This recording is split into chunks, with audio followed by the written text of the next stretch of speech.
education because we have senior high school. Just to let you know that we're doing something on this.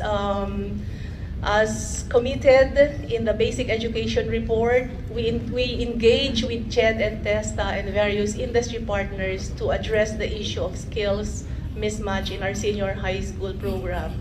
Our grades 11 to 12 or senior high school curriculum is currently under review. Our first roundtable discussion with partners, including PBED, was conducted yesterday. Governance and finance. For this area, we've adopted the Basic Education Development Plan 2030 to serve as a roadmap for the basic education sector. We expect the Teacher Education Council to strengthen coordination among education agencies in terms of teacher education. And the School Governance Council was created by virtue of DO 26 series of 2022. And then here, we hope that parents, students, alumni would be able to work together for shared governance and shared accountability. We chair the Philippine Qualifications Framework National Coordinating Agency, so it's also an opportunity for us to coordinate with other agencies in terms of Philippine Qualifications Framework. And in the area of literacy, we chair the Literacy Coordinating Council, and we work with government agencies and other stakeholders in this council. Complementarity between public and private education. To strengthen the complementarity, we're working on a seamless implementation of the Government Assistance and Subsidies Program of the DepEd with the creation of the Government Assistance and Subsidies Office, which is under the finance strand. The operations strand is working on revising the manual of regulation for private schools, and private schools are engaged in this process. We work closely with Congress in pushing for the expansion of GASPE coverage to include kindergarten and elementary learners, and our legal and legislative affairs strand is doing this on DepEd's behalf. Integrated performance management and accountability system. So currently, our the program expenditure classification is the current government mechanism to link performance with budget. Our performance-based bonus also links performance with benefits. So we follow the Civil Service Commission System Performance Management. Tama ba yun? RPMS na po kasi sa DepEd, Results-Based Performance Management System. As a Civil Service Strategic Performance Management System, SPMS. We're also in the process of operationalizing the basic education monitoring and evaluation framework. In terms of efficiency and equity in financing, resource mobilization, and delivery of education, we launched the DepEd Partnership Assistance Portal in March, which helps in providing equitable distribution of resources donated by education partners. So we now have a DPAP. We are implementing Public Finance Reform Roadmap, which streamlines financial processes to support the efficient implementation of DepEd's programs, activities, and projects. We are decentralizing our finance and procurement transactions to regional offices, schools division offices, and implementing schools to ensure immediate response and actions to deliver desirable learning outcomes and resources. And these are all happening po in the Department of Education. Okay? That might be... We work with legislators through the Literacy Coordinating Council to eradicate illiteracy at the city, municipal, and barangay levels through relevant policy issuances and community literacy program interventions. And INET joins us in this council. we engage our education stakeholders through the EDUC Forum. Those are all. Many details of this we could discuss through the respective strands in the Department of Education. Thank you very much po. Thank you, Yusek Gina. We now open the floor for discussions. Yes, Mr. Chair, I've been advised that hindi ata pwede masyado yung open forum. So maybe I will just react para just as a guide. Ano?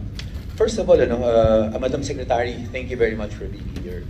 Alam niyo po, sa totoo lang, napaka-importante ng presence niyo as Secretary of Education. Simply because sa dami po ng problema ng Department of Education, kailangan talaga political will. And when you came aboard as a secretary, I think you brought in hope to many of those who really want change to happen. Alam niyo, Madam Secretary, marami kasi dyan, alam naman yung problema eh. Alam rin yung sagot, pero minsan, talagang political will. That is why, with you at the helm of the department, hopefully these changes can happen quickly. Siguro rin, Madam Secretary, I just want to react sa mga sinabi ni Ma'am Gina. No? Una po, yung sa mother tongue. Ano?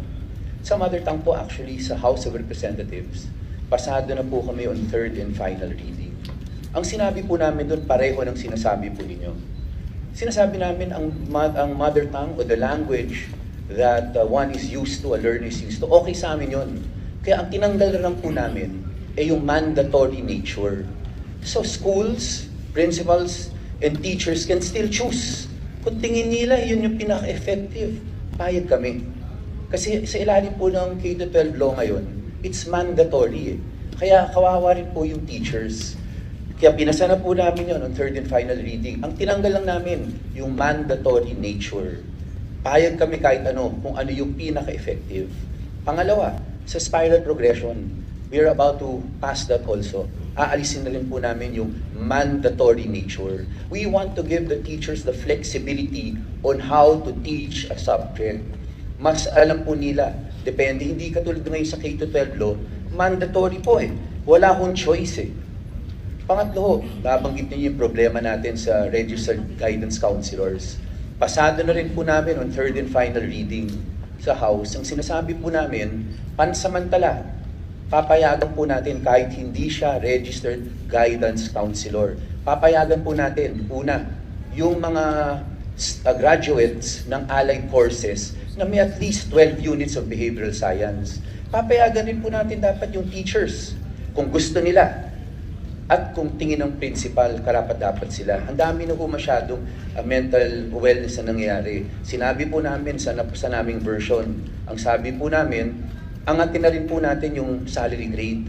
Pagka registered guidance counselor ka, huwag naman salary grade 11. Mag-umpisa tayo sa 16 para kahit pa paano may karera ka naman pagdating po nung usapin po ng career mo.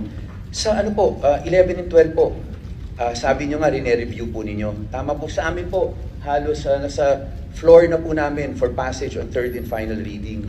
Inaamyenda na po namin yung creative arts, yung arts and design, at inaamyenda na rin po namin yung curriculum ng TVL. Ang sabi po namin, 50% of the curriculum must be done by the experts. Yung mga industriya po, kaya ang sabi natin, dapat imbitahin natin ang TESDA, imbitahin natin ang DTI, ang mga business communities na sumama po doon sa formulation, kasama rin po dyan sa creative arts.